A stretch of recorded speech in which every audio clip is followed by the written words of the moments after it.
রাতে ঘুমন্ত অবস্থায় শিক্ষকদের বেধড়ক মারধরের অভিযোগ উঠেছে ছাত্রদের বিরুদ্ধে। ঘটনায় গুরুতরভাবে আহত হয়েছেন মোট ৫ জন শিক্ষক। জখম অবস্থায় প্রথমে তাদের বেলডাঙ্গা ব্লক প্রাথমিক স্বাস্থ্য কেন্দ্রে নিয়ে যাওয়া হলে পরবর্তীতে তাদের বহরমপুরের একটি বেসরকারি হাসপাতালে ভর্তি করা হয়। শনিবার ৩০ আগস্ট রাতে এই ঘটনায় ব্যাপক চাঞ্চল্য ছড়ায় বেলডাঙ্গার আল আমিন মিশনে। আহত শিক্ষকরা জানান, শনিবার রাত ১:৩০ নাগাদ কয়েকজন ছাত্র মুখ ঢেকে আসে, উইকেট, রড, লাঠি দিয়ে এসে বেধড়কভাবে মারধর করে। বিদ্যালয়ের বিদ্যুৎ সংযোগ বিচ্ছিন্ন করে নৃশংসভাবে শিক্ষকদেরকে মারধর করা হয়। মাথায় রীতিমতন চোট পেয়েছেন শিক্ষকরা। এছাড়াও সিসিটিভি ভেঙে ফেলারও অভিযোগ উঠেছে। পাশাপাশি স্কুলের ডকুমেন্টস নষ্ট করে দিয়েছে বলে শিক্ষকরা অভিযোগ করছেন। এখানেই শেষ নয়, তাদের নাকি ফোন পর্যন্ত নিয়ে যাওয়া হয়েছে। লালগোলার বাসিন্দা আহত এক শিক্ষক ইকবাল হোসেন বলছেন যে ঘুমন্ত অবস্থায় আচমকাই তাদেরকে মারধর করা হয়। এই ঘটনা ঘটিয়েছে ১০ম শ্রেণীর ছাত্ররা, যারা মুখ থেকে এসে আচমকাই হামলা চালায়। তার শরীরে একাধিক জায়গায় আঘাত লেগেছে, তিনি বেহুশ হয়ে যান। আহত শিক্ষক আরও বলছেন যে খেলাধুলার সময় নবম ও ১০ম শ্রেণীর ছাত্রদের মধ্যে ঝামেলা হয়েছিল। এই নিয়ে ১০ম শ্রেণীর ছাত্ররা উত্তপ্ত অবস্থায় ছিল। তাদের বলা হয়েছিল পরীক্ষা মিটে গেলে নবম ও ১০ম শ্রেণীর ছাত্রদের মধ্যে সমস্যার সমাধান করা হবে। কিন্তু রাতের বেলায় এইভাবে ১০ম শ্রেণীর কিছু ছাত্র হামলা যে চালাবে তা ভাবা যায়নি। আক্রান্ত শিক্ষক ইকবাল হোসেনের কথা শোনাবো আপনাদের। দীর্ঘ ৮ বছর থেকে শিক্ষকতা করছে সেখানে। আমাদের গত মঙ্গলবার ক্লাস 9 এবং 10 ক্যাম্পাসে একটা ওদের খেলাধুলা নিয়ে একটা অশান্তি তৈরি হয়। আমরা অনুপস্থিত ছিলাম। আমরা আমাদের ক্যাম্পাসের অন্য একটা মিটিংয়ের জন্য লালবাগ ক্যাম্পাসে এসেছিলাম।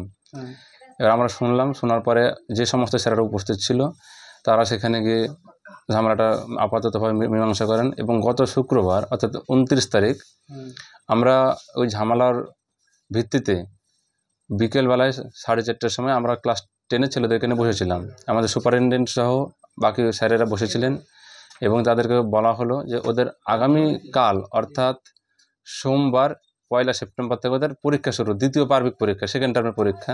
ওদেরকে সেই অনুযায়ী ওদের পরীক্ষার দিকে ফোকাস করতে বলা হলো এবং ওদেরকে আপাতত সমস্ত কিছু বুঝিয়ে বলা হলো। ছেলেরাও আমাদের সঙ্গে সহমত পোষণ করে ওরা স্বতঃস্ফূর্তভাবে মিটিং থেকে ওরা চলে গেল। এবার রাত্রি 1:30টার সময় হঠাৎ করে, আমরা এটা কল্পনা করতে পারিনি, 1:30টার সময় সবাই মুখে গামছা এবং সকলে ইউনিফর্ম পরে, স্কুল ইউনিফর্ম পরে, আগে প্রত্যেকটা সিঁড়ির আমাদের যে বিল্ডিং আছে, দক্ষিণ দিকের বিল্ডিং, ক্যাম্পাসের দক্ষিণ দিকে যে বিল্ডিং আছে 4তলা বিল্ডিং, সেই দুটো সিঁড়ির দিকে আগে তালা মেরেছে ছেলেরা। সেই সিঁড়িতে তালা মারা হয় না, ফ্লোরে তালা মারা হয়। আগে তালা মেরেছে।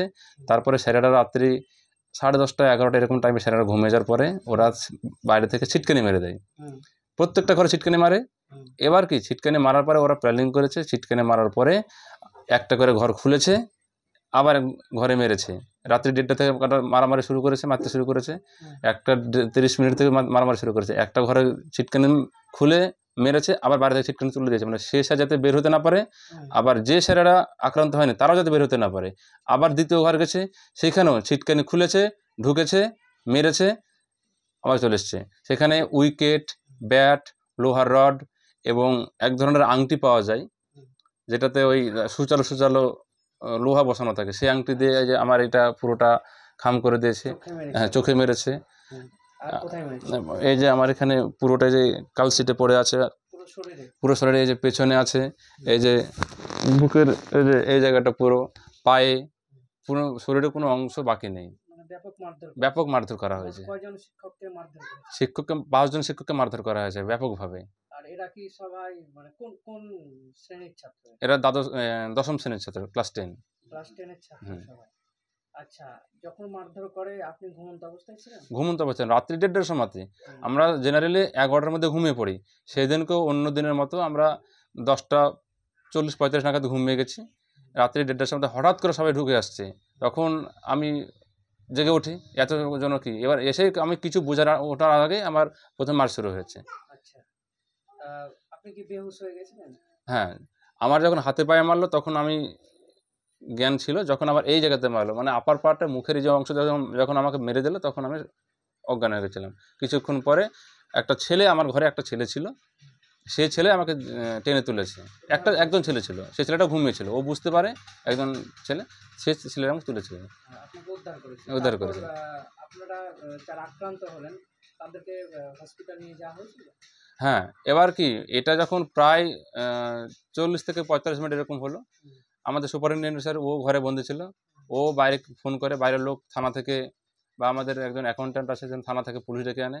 এবার পুলিশের সহায়তায় এবং স্থানীয় কিছু বাসিন্দাদের সহায়তায়, যারা মিশনের সঙ্গে সম্পর্ক রাখে এমন কিছু মানুষজন আছেন, তাদের সহায়তায় আমরা ঘর থেকে উদ্ধার হই। এবং এদিকে এই মুহূর্তে মোট 5 জন শিক্ষক আহত অবস্থায় রয়েছেন। তারা ভীষণভাবে আতঙ্কে রয়েছেন। আহতরা হলেন ইকবাল হোসেন, গোলাম মুস্তাফা, শরীফুল ইসলাম, আতিয়ার রহমান, মোরসালিন আনসারি সহ স্কুলের এক কর্মী। আহতদের আশঙ্কা এই ঘটনার পিছনে স্কুলের একজন শিক্ষক রয়েছেন। তিনি পরিকল্পনা করে হামলা করার জন্য ছাত্রদেরকে উৎসাহ দিয়েছেন। এছাড়াও একজনকে হামলা করার সময় ছাত্ররা অন্যান্য শিক্ষকদেরকে ঘরে বন্ধ করে রাখে। এই ঘটনায় এখনো আল আমিন মিশনের ঊর্ধ্বতন কর্তৃপক্ষের কোনো হেলদোল নেই। তারা বিষয়টা ধামাচাপা দেওয়ার চেষ্টা করছেন বলেই অভিযোগ করছেন আক্রান্ত শিক্ষক গোলাম মুস্তাফা। কি বলছেন তিনি শোনাবো। স্যার, আপনার সঙ্গে কি ঘটনা ঘটেছিল যে এত এভাবে বিভৎসভাবে আক্রান্ত হয়েছেন? আমার সাথে ঘটনা ঘটেছিল, আমি তো কিছু বুঝিনি। আমি রাত্রিবেলায় ঘুমিয়েছিলাম, হঠাৎ অতর্কিত আক্রমণ, কোনো কিছু বুঝে ওঠার আগেই। তারপরে একেবারে গায়ে হাতে মাথায় আক্রমণ, একের পর এক লাঠি চলতে থাকে। কি চলছে বুঝতে পারছিলাম না তো, তবে আন্দাজে বুঝতে পারছিলাম লাঠি ছিল, উইকেট, ব্যাট, রডও ছিল, হাতে ধরা পড়েছিল আমার হাতে। আচ্ছা, তো ওটা আত্মরক্ষার জন্য আমি চেপে ধরেছিলাম, কিন্তু তবু পারিনি, ওরা মেরেই যাচ্ছিল। কারা? তো সে মিশনারি সেই দুষ্ট ছাত্রগুলোই, আমরা তো জানি না যে আমাদের কোন উপরে এরকম। শ্রেণী ওরা কোন শ্রেণীর ছাত্র? ওরা 10ম শ্রেণীর ছাত্র। 10ম শ্রেণীর ছাত্র। কি কারণে আক্রান্ত হলেন? ঘটনাটা কি ঘটে? আমরা তো কারণ কিছু বুঝতে পারছি না। কারণ বলতে এটা আমরা জানতাম যে 9-10-এর একটু ঝামেলা হয়েছিল খেলার মাঠে, খেলা নিয়ে। সেই ঝামেলা মিটে যায় আমাদের স্যারেদের উপস্থিতিতে। আমি অবশ্য ছিলাম না ওই দিন।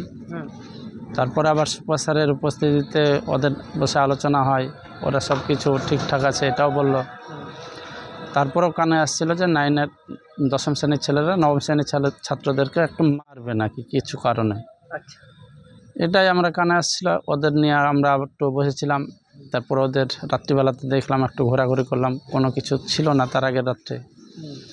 তো যথারীতি আমরা আবার ঘুমিয়ে যাই রাত্রিবেলাতে। আর তারপরে এরকম ঘুমিয়ে থেকে এরকম আমাদের উপরে অতর্কিত আক্রমণ, ঘরে বেছে বেছে মার টিচারদেরকে। আমি সমেত আরও 4 জন আক্রান্ত হয়েছে, মোট 5 জন। মোট 5 জন আক্রান্ত। আপনি কোন বিভাগের টিচার? আমি ভূগোল বিভাগের শিক্ষক। আচ্ছা, তো এই যে যখন মারধর করে, ওরা কি কারেন্ট অফ করে দিয়েছিল?